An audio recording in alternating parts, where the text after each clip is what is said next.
Who's next?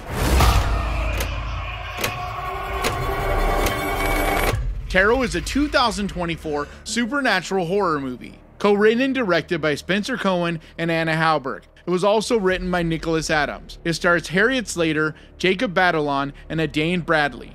When a group of friends recklessly violate the sacred rule of tarot reading, they unknowingly unleash an unspeakable evil trapped within the cursed cards. It's an unspoken rule not to use somebody else's cards. Who cares? Who's going first? Well, guys, we have a new contender for the worst horror movie of 2024.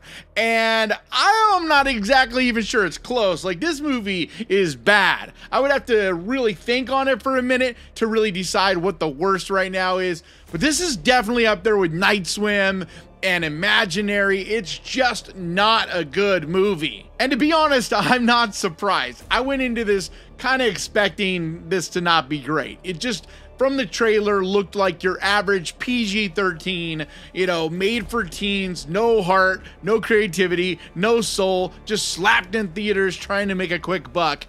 And that's exactly what it is. The thing is, it's actually worse than I thought it would be. I mean, this is not just basic bitch horror movie. This is actually an aggressively bad horror movie. It's a wannabe Final Destination, but with much thinner characters, no real surprises, nothing that catches you off guard. I mean, this movie goes as far as to basically tell you in the very beginning, in a pretty obvious way, exactly how everybody's gonna die.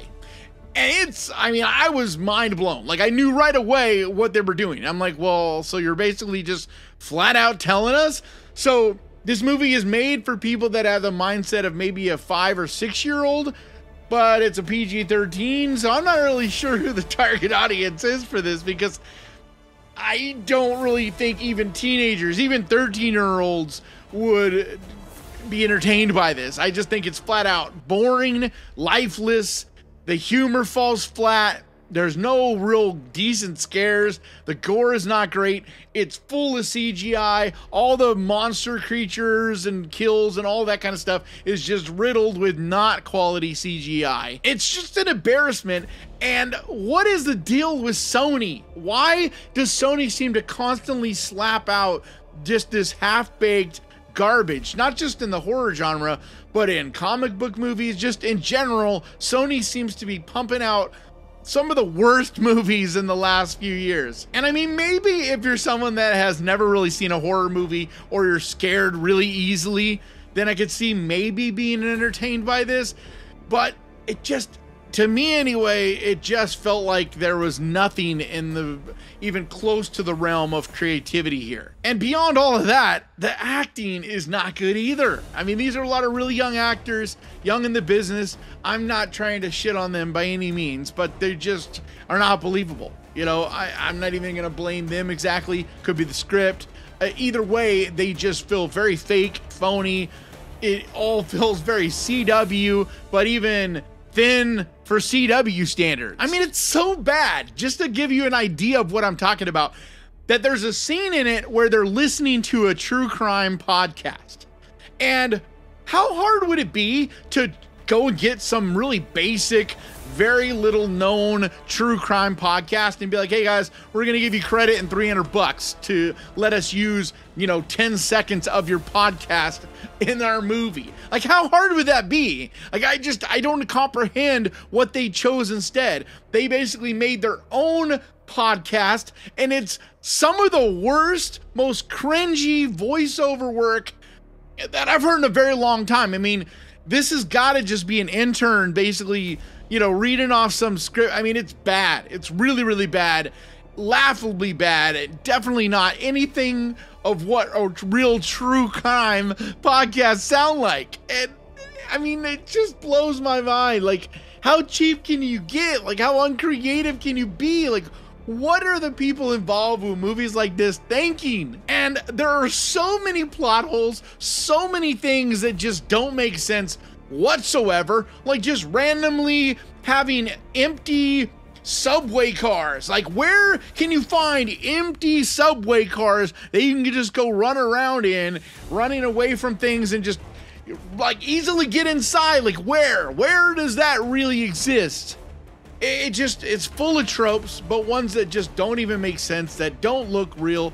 Like I said, I just can't figure out who this is made for. And I don't even blame the story, because there's a decent idea there. I mean, it's not great. It's based on, you know, kind of a kid's book kind of a type of thing, but it's more of just the execution than anything. The whole way this movie is put together is just piss poor. But that shouldn't surprise me or anybody, because this is done primarily by Spencer Cohen, who did Moonfall, which a lot of people consider to be one of the worst movies we've had in recent memory that came to theaters. Huge loss. Didn't make any money back, spent a bunch of money. I mean, just an atrocious movie, very thin story. And that's the same thing here, just on a lesser budget, even more slapped together, hodgepodge, uncreative, unoriginal, boring. It's just the biggest waste of time in a theater. I'm not gonna lie to you guys. I was literally dozing off towards the end of this movie. Like, towards the climax of this movie, I was dozing off, because that's how unengaging and just boring this was. And I love going to see movies, guys. I love going to see horror movies. It's one of the brightest spots I have. It's why I wanted to do this as a job, because I just love watching horror movies so much. Even ones that are not great, I still get some enjoyment from. But this was one that actually made me angry and frustrated, because I just didn't want to sit through it anymore. I wanted to just leave. But I'm not going to do that. Not if I'm going to review a movie. I want to give you guys my real thoughts from the entire movie, not just from part of it and just dump on it. Like, I had to give you all of it, because maybe towards the end there's something that's interesting. But no, the ending is absolutely just laughable, horrible, just one of the stupidest endings you'll see as well. I mean, there's just nothing redeeming about this movie. I try my hardest with every movie, no matter how bad it is, to find something that I can say, okay, that one thing was interesting. That one thing makes it worth seeing. I'm not gonna lie, guys, I don't think there's a single thing that make this worth your money. So this is just my opinion and my recommendation, but I don't think you should bother at all going and seeing this in theaters. And when it's streaming, take your own risk and watch it if you want. It's really a short movie, like just over an hour and a half, or under an hour and a half, I think. It's just really short. So, you know, if you feel like watching something, maybe get a little bit drunk and watch it. I don't know. It's just not a good movie, guys.